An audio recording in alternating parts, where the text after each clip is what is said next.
ఆజాదీ కా అమృత్ మహోత్సవ్ కార్యక్రమానికి స్వాగతం.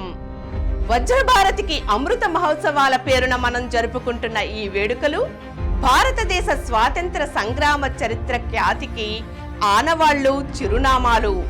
అఖండ భారతావని దాస్య శృంఖలాలను ఛేదించడానికి, స్వరాజ్య స్థాపనకు, సురాజ్య నిర్మాణానికి ఏకకాలంలో తపోదీక్షతో కృషి చేసిన మహనీయులు, త్యాగధనులు ఎందరో ఉన్నారు. ఈ మహోజ్వల భారత స్వాతంత్ర సంగ్రామ చరిత్రలో ఎన్నో ప్రధాన ఘట్టాలు. ఒకసారి వాటిని స్మరించుకుందాం. భారతదేశానికి నూతన అరుణోదయం వెల్లివిరిసిన రోజు, భారతదేశ చరిత్రలో నూతన అధ్యాయం లిఖింపబడిన రోజు 1947 15 ఆగస్టు. మన దేశం సర్వస్వతంత్ర రాజ్యంగా వెలుగొందిన రోజు, భారతీయులంతా స్వేచ్ఛావాయువులు పీల్చుకున్న రోజు.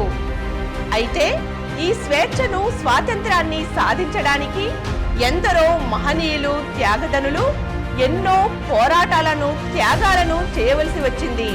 బ్రిటిష్ వారి 200 ఏళ్ల నీచ పాలనలో వారి దుర్నీతి కబంధ హస్తాల నుండి మన దేశాన్ని రక్షించడానికి భారతీయులు దాదాపుగా 90 ఏళ్ల పాటు అవిరళ పోరాటం సాగించారు. ఈ అవిరళ సుదీర్ఘ పోరాటంలోని ముఖ్య ఘట్టాలు ఇవే. భారతదేశంలో 1757లో ప్లాసీ యుద్ధంతో బ్రిటిష్ వారి దురాక్రమణ ప్రారంభమైంది. మైసూర్, పంజాబ్లతో పాటు దేశంలోని సగం రాజ్యాలు బ్రిటిష్ వారి పరమయ్యాయి. వారి కన్ను సుభిక్షమైన బెంగాల్పై పడింది. దేశ పరిస్థితులను, ప్రజాక్షేమాన్ని లెక్క చేయక స్వార్థంతో తమ రాజ్యకాంక్ష దాహాన్ని తీర్చుకోవడానికి రాజ్య సంక్రమణ సిద్ధాంతం వంటి విధానాలతో చిన్న చిన్న రాజ్యాలను హస్తగతం చేసుకోసాగింది బ్రిటిష్ ప్రభుత్వం. అప్పటికే వ్యాపారం ముసుగులో దేశ సంపదను దోచుకుంటూ భారతీయులను బానిసలుగా చూడడం, వివక్షకు గురి చేయడం చేస్తున్న ఈస్ట్ ఇండియా కంపెనీ పాలనపై రాజులలో, సైనికులలో, ప్రజలందరిలో తీవ్రమైన ఆగ్రహావేశాలు నెలకొన్నాయి. వీరందరిలో రగిలిన పగ ఒక జ్వాలాముఖిగా మారింది. సైనికుల మనోభావాలను లెక్క చేయకపోవడం వల్ల సైనికులు తిరుగుబాటు చేశారు. ప్రథమ స్వాతంత్ర సంగ్రామంగా ఇది రూపుదాల్చింది. 1857 సిపాయిల తిరుగుబాటుకు నానా సాహెబ్, ఝాన్సీ లక్ష్మీబాయి, తాంతియా తోపేలు నాయకత్వం వహించారు. గోరఖ్పూర్, అలీగర్, మీరట్, ఆగ్రా, బెనారస్, పాట్నా, అజ్మీర్లలో వేలాది మంది సైనికులు పోరాటం చేశారు. ఈ పోరాటాన్ని బలహీనపరచడానికి, హిందూ ముస్లిం ఐక్యతను దెబ్బతీయాలని ప్రయత్నించి విఫలమయ్యింది బ్రిటిష్ ప్రభుత్వం. ఎన్నో ప్రాంతాలలో పోరాట వీరులు బ్రిటిష్ సైన్యాన్ని అంతమొందించారు. అయితే వారి విజయం ఎంతో కాలం పాటు నిలవలేదు. సరైన సమన్వయం కుదరకపోవడం, బ్రిటిష్ బలగాలు అధునాతన ఆయుధాలు కలిగి ఉండడం, కుతంత్రాలతో దురాక్రమణలు చేయడం వల్ల ఈ విప్లవం అణచివేయబడింది.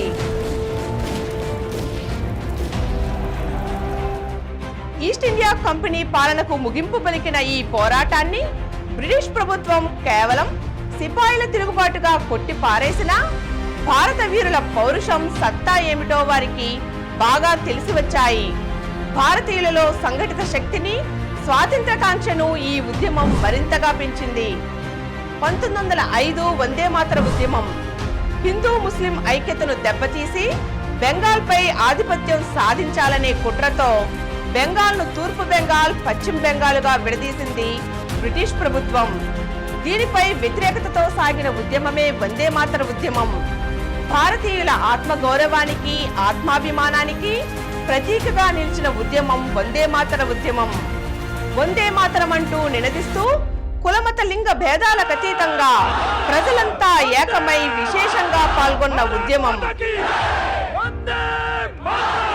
ఈ సమయంలోనే ముస్లిం లీగ్ ఏర్పడింది. దేశంలో స్వయం పోషకత్వం, నిస్వార్థ త్యాగ భావాలు వెల్లివిరిశాయి. స్వదేశీ సంస్థలు, విద్యాలయాలు, పరిశ్రమలు వెలిశాయి. విదేశీ వస్తు బహిష్కరణ జరిగింది. చివరకు జార్జ్ 5 1911లో బెంగాల్లో విభజన రద్దు చేస్తున్నట్లుగా ప్రకటించడంతో ఈ ఉద్యమం ముగిసింది. చంపారన్ సత్యాగ్రహం గాంధీజీ దక్షిణాఫ్రికా నుండి తిరిగి వచ్చిన తర్వాత జరిగిన మొట్టమొదటి సత్యాగ్రహం. 1916లో బీహార్లోని చంపారన్ జిల్లాలో రైతులను నీలిమందు పంట పండించనీయకుండా పన్నులను విధించినందుకు గాను రైతులు నిరసన తెలియజేశారు. దీనికి జాతీయోద్యమ నాయకులు, గాంధీజీ, ప్రజలు సంపూర్ణ మద్దతు పలికారు. 1915 హోమ్ రూల్ ఉద్యమం. మొదటి ప్రపంచ యుద్ధానంతర ఫలితాలు, పరిస్థితులు ఈ ఉద్యమానికి కారణాలయ్యాయి. అనిబిసెంట్, లోకమాన్య బాలగంగాధర్ తిలక్ల నాయకత్వాన ఈ ఉద్యమం ప్రజాదరణ పొందింది. బ్రిటిష్ వారి వైఖరితో నిరాశ చెందిన ప్రజానికం స్వపరిపాలన కొరకు చేసిన ఆందోళనే హోమ్ రూల్ ఉద్యమం. దీనిని అణచడానికి జేమ్స్ ఫోర్డ్ అధిక సంఖ్యలో విప్లవకారులను, నాయకులను అరెస్ట్ చేశాడు. ప్రజలను అణచడానికి క్రూరమైన పాశవిక చట్టాలను తీసుకువచ్చారు. విచారణ లేకుండానే అరెస్ట్ చేసే అధికారం కల్పిస్తూ రౌలట్ చట్టాన్ని అమలులోకి తెచ్చారు. దీని పట్ల దేశవ్యాప్తంగా నిరసనలు వెల్లువెత్తాయి. ఈ చట్టానికి వ్యతిరేకంగా గాంధీజీ మొదటిసారిగా జాతీయ నాయకుని హోదాలో జాతీయోద్యమంలో పాల్గొని జాతిని ముందుకు నడిపారు. శాంతియుత ఉద్యమాలతో, ఉపవాస దీక్షలతో సభలు నిర్వహించాలని సూచించారు. అయితే పంజాబ్లోని జలియన్ వాలాబాగ్లో నాయకులు సత్యపాల్, కిచ్లుల అక్రమరిస్టుకు వ్యతిరేకంగా జరిగిన సభలో బ్రిటిష్ వారి దురాగతం ప్రజలందరిలో ఆగ్రహవేశాలు కట్టలు తెంచుకునేలా చేసింది. సామాన్య ప్రజానికం అశేష ప్రజా సమూహాలుగా జాతీయోద్యమంలో పాల్గొనడం ఈ ఉద్యమాన్ని తారాస్థాయికి చేర్చింది. సహాయ నిరాకరణోద్యమం. 1920 ఆగస్టు 31న గాంధీజీ సహాయ నిరాకరణోద్యమానికి పిలుపునిచ్చారు. జలియన్ వాలాబాగ్ దురంతం, రౌలట్ చట్టం, ఖిలాఫత్ ఉద్యమాల ఫలితమే సహాయ నిరాకరణ ఉద్యమం. ఈ ఉద్యమం 1921 సెప్టెంబర్ 4 నుండి ప్రారంభమైంది. దీనిలో విద్యార్థులు, కార్మికులు తమ విధులను బహిష్కరించారు. ఉద్యోగస్తులు తమ విధులకు హాజరు కారాదని, పన్నులు చెల్లించరాదని, అదేవిధంగా ఖద్దరు వాడకాన్ని పెంచి స్వదేశీ ఉద్యమాన్ని ముందుకు తీసుకువెళ్లాలని గాంధీజీ ఆదేశించారు. టర్కీలో ఖిలాఫత్ పునరుద్ధరణకు, అస్పృశ్యత నిర్మూలనకు గాంధీజీ పిలుపునిచ్చారు. భారతీయులు ప్రభుత్వం ఇచ్చిన గౌరవాలను, బిరుదులను వెనక్కి ఇచ్చేశారు. ఈ ఉద్యమంలో అనేక మంది న్యాయవాదులు తమ వృత్తిని వదిలి జాతీయోద్యమంలో క్రియాశీలకంగా పాల్గొన్నారు. ఇది అహింసా విధానంలో జరిగిన ఉద్యమం. కానీ ఉత్తరప్రదేశ్లోని చౌరా చౌరీ జిల్లాలో శాంతియుత ఊరేగింపులో పాల్గొన్న ఆందోళనకారులపై పోలీసులు కాల్పులు జరిపారు. ఆగ్రహవేశానికి లోనైన ప్రజానికం తిరగబడి పోలీస్ స్టేషన్ పై దాడి చేసి 22 మంది పోలీసులను సజీవ దహనం చేశారు. 3 పౌరులు కూడా ఇందులో మరణించారు. అరెస్ట్ చేసిన వారిలో 19 మందికి మరణశిక్షను, 4 జీవిత ఖైదును విధించారు. ఉద్యమం హింసాత్మకంగా మారినందున గాంధీజీ ఈ ఉద్యమాన్ని ఆపివేశారు. సైమన్ గోబ్యాక్ 1919లో రాష్ట్రాలకు చట్టసభలు ఏర్పాటు చేయాలని, వాటిలో భారతీయులకు స్థానం కల్పించాలని మౌంటెక్ చెమ్స్ఫర్డ్ అనే అధికారులు ఒక సంస్కరణను తీసుకుని వచ్చారు. 1921లో దీని అమలుపై, దీని పనితీరుపై, ప్రజల స్పందనపై ఒక కమిటీని నియమించింది బ్రిటిష్ ప్రభుత్వం. ఆ కమిటీ సభ్యులు 7 ఆంగ్లేయులే కావడంతో దీనిపై నిరసన వ్యక్తం చేశారు. జాతీయోద్యమ నాయకులు భారతీయులకు అధికారం ఇస్తే పాలించుకునే సత్తా లేదని ఈ కమిటీలో చేసిన వ్యాఖ్యలపై ఆగ్రహవేశాలు వెల్లువెత్తాయి.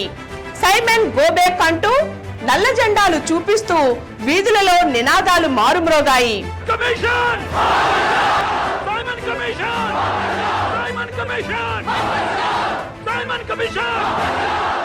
పంజాబ్ లో జరిగిన పోరాటానికి నాయకత్వం వహించిన లాలా లజపత్ రాయ్ పోలీసుల లాఠీ చార్జిలో మరణించారు. చివరకు ఈ కమిషన్ భారతదేశాన్ని విడిచి వెనుదిరగాల్సి వచ్చింది. శాసనోల్లంఘన ఉద్యమం. సంపూర్ణ స్వాతంత్ర్యం కావాలని, భారతదేశానికి స్వపరిపాలనా హోదా ఇవ్వాలని 1929లో జరిగిన లాహోర్ సమావేశంలో నిర్ణయించింది జాతీయ కాంగ్రెస్. 1930 జనవరి 26న సంపూర్ణ స్వాతంత్ర్య దినంగా పాటించాలని నిర్ణయించారు. దీనికై సత్యాగ్రహాలతో పాటు శాసనోల్లంఘనను ప్రారంభించారు. ప్రభుత్వ చట్టాలను ఉల్లంఘిస్తూ సాగిన ఈ ఉద్యమంలో ఉప్పు చట్టాన్ని వ్యతిరేకిస్తూ గాంధీజీ ఉప్పును తయారు చేశారు. దండి ఉప్పు సత్యాగ్రహం 1930 జనవరి 26న సంపూర్ణ స్వరాజ్య నినాదం తరువాత భారతదేశంలో బ్రిటిష్ పాలనకు వ్యతిరేకంగా శాసనోల్లంఘనలో భాగంగా గాంధీజీ జరిపిన అహింసాయుత సత్యాగ్రహమే దండి ఉప్పు సత్యాగ్రహం. ఉప్పు పన్నును ధిక్కరిస్తూ సబర్మతి నుండి 1930 మార్చి 12న బయలుదేరి 384 కిలోమీటర్ల పాదయాత్ర చేసి 1930 ఏప్రిల్ 6కు దండి చేరి ఉప్పును తయారు చేశారు గాంధీజీ.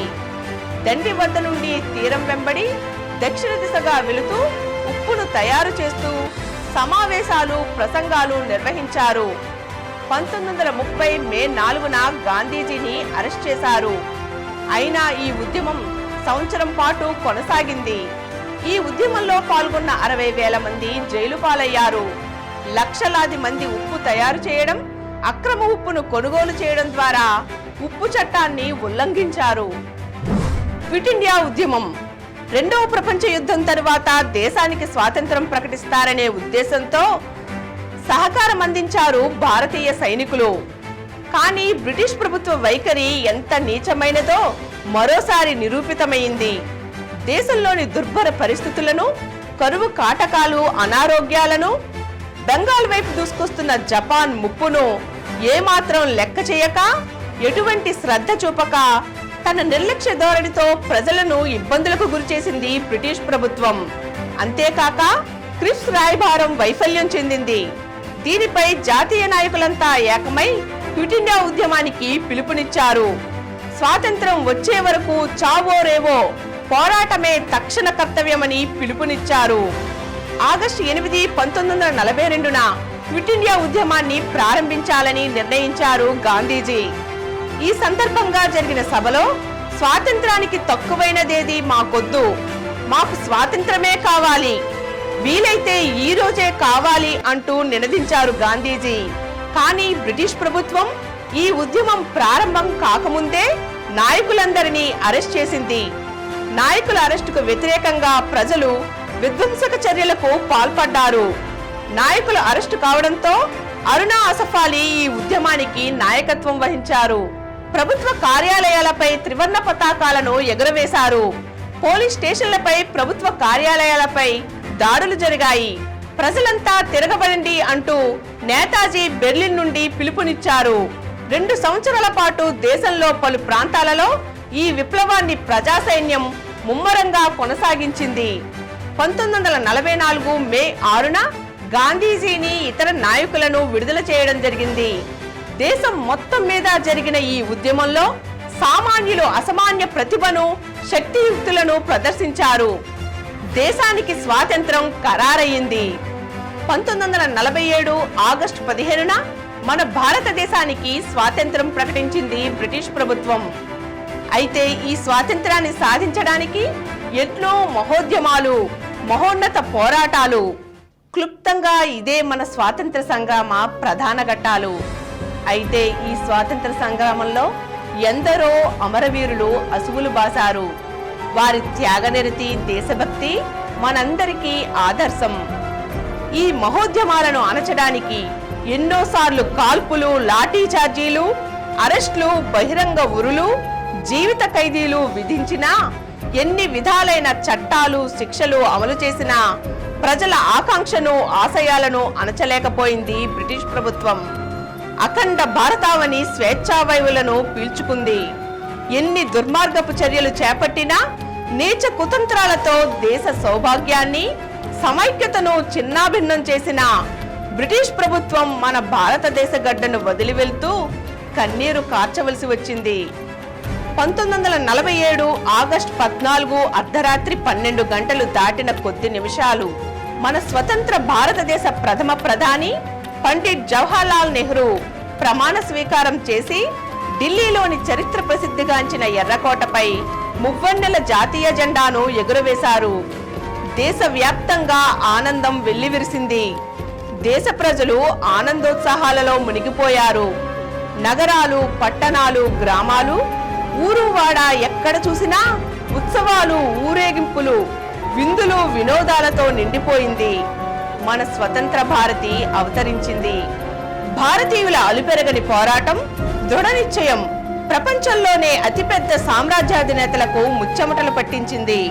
ఎన్నిసార్లు ఎన్ని విధాలుగా ఉద్యమాలను, పోరాటాలను అణగద్రొక్కినా భారత ప్రజల ఆకాంక్షలు, ఆశయాలను అణచలేని బ్రిటిష్ సామ్రాజ్యవాదం తోకముడిచి వెనుదిరిగింది. భారతదేశం సాధించిన స్వాతంత్రం సామ్రాజ్యవాద వైఫల్యానికి నిదర్శనమని నిరూపితమైంది. ప్రపంచం మొత్తం భారతదేశ ఖ్యాతి మారుమ్రోగింది. జై హింద్.